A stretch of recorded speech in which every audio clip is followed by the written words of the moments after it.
యువ సన్నకారు రైతు జ్యేష్ఠాది వంశీగారి వృషభం శివైక్యం చెందడం జరిగింది. అప్పటిదాకా హుషారుగా ఉన్న గిత్త హఠాత్తుగా నేలకు వాలింది.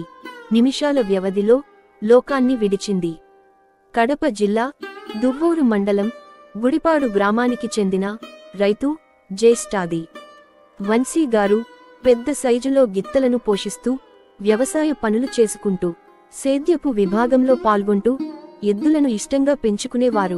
అయితే రోజు వారి సాధనలో భాగంగా బేటా వేస్తున్న క్రమంలో హుషారుగా పరుగులు పెట్టిన కోడే 6 రౌండ్లు పూర్తి చేసుకుని 7వ రౌండులో కుప్పకూలి ప్రాణాలు వదిలింది. తమ గ్రామానికి చెందిన గిత్త చనిపోవడంతో గుడిపాడు గ్రామంలో విషాద ఛాయలు అలుముకున్నాయి. వంశీగారి కుటుంబ సభ్యుల రోదనలు మిన్నంటాయి.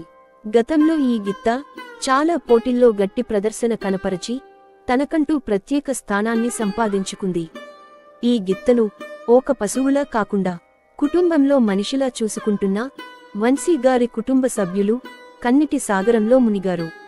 వారికి మనోధైర్యాన్ని కలిగించాలని భగవంతుణ్ణి కోరుకుంటున్నాను.